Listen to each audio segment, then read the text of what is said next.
कैसे हो मेरे प्यारे बच्चों? आप सब ठीक तो हो ना?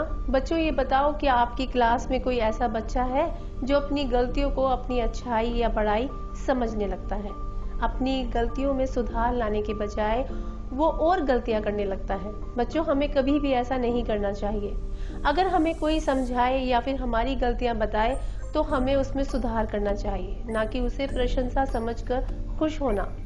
चलो ये बात मैं आज आपको एक बहुत ही मजेदार कहानी शरारती कुत्ते के जरिए समझाती हूँ, तो ध्यान से सुनना, बहुत मजा आएगा।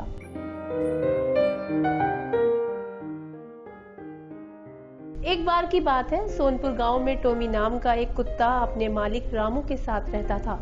टॉमी अपने मालिक का बहुत वफादार था, लेकिन टॉमी में बस एक ही कमी थी। जब भी उसके मालिक से मिलने कोई मेहमान आता तो टॉमी मेहमानों के पीछे पड़ जाता। इतना ही नहीं, अगर कोई घर के गेट के पास से ही गुजरता, टॉमी अपने स्वभाव के कारण उन पर भौंकना शुरू कर देता। ये सब देख गांव के लोग टॉमी से डरने लगे और धीरे धीरे लोगों ने रामू के घर आना जाना कम कर दिया। रामू को टॉमी से बहुत प्यार था, इसलिए रामू टॉमी को छोड़ भी नहीं सकता था।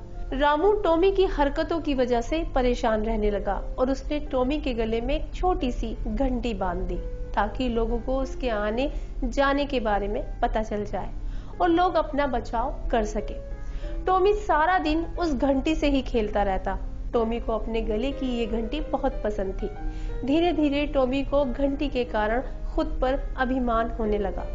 टॉमी को लगता था कि उसके मालिक ने उसकी वफादारी और उसकी योग्यता के लिए ये घंटी उसे गिफ्ट में दी है। टॉमी अपनी आदतों को देखे बिना खुद को एक बहुत ही अच्छा कुत्ता मानने लगा और उसने दूसरों को देखकर भौंकना, उनका पीछा करना फिर से शुरू कर दिया। टॉमी जब कभी घर के बाहर निकलता तो मोहल्ले के उसके दोस्तों ने उसे बहुत समझाया कि ऐसा ना करे, लेकिन टॉमी कहाँ समझने वाला था। टॉमी नहीं माना और एक दिन रामू ने परेशान होकर टॉमी को घर से बाहर ले जाकर बाकी मोहल्ले के कुत्तों के साथ रहने के लिए छोड़ दिया। एक दिन एक बूढ़ा कुत्ता टॉमी के पास आया और बोला, दोस्त, तुम खुद को जितनी कम हवा दोगे तुम्हारे लिए उतना ही अच्छा होगा। जिस घंटी को तुम अपनी वफादारी का उपहार समझ रहे हो, ये तो बस तुम्हारे द्वारा किए गए गलत कामों का फल है।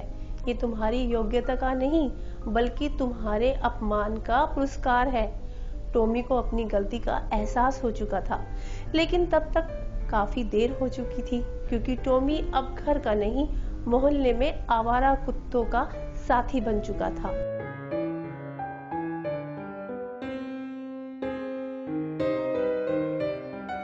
तो बच्चों, कैसी लगी ये कहानी? थी ना मजेदार? अब बताओ आपने इस कहानी से क्या सीखा? बच्चों, हमें इस कहानी से ये सीख मिलती है कि हम कभी भी अपनी बदनामी को अक्सर अपनी तारीफ समझ लेते हैं, जबकि हमें अपनी गलतियों को पहचान कर उनमें सुधार करना चाहिए, वरना किसी का भी हाल टॉमी की तरह हो सकता है। उम्मीद करती हूँ आप इस सीख को अपने जीवन में अपनाएंगे और अपने अंदर की कमियों में सुधार लाएंगे। अगली बार मैं आपसे फिर मिलूंगी एक और मजेदार कहानी के साथ। Bye bye.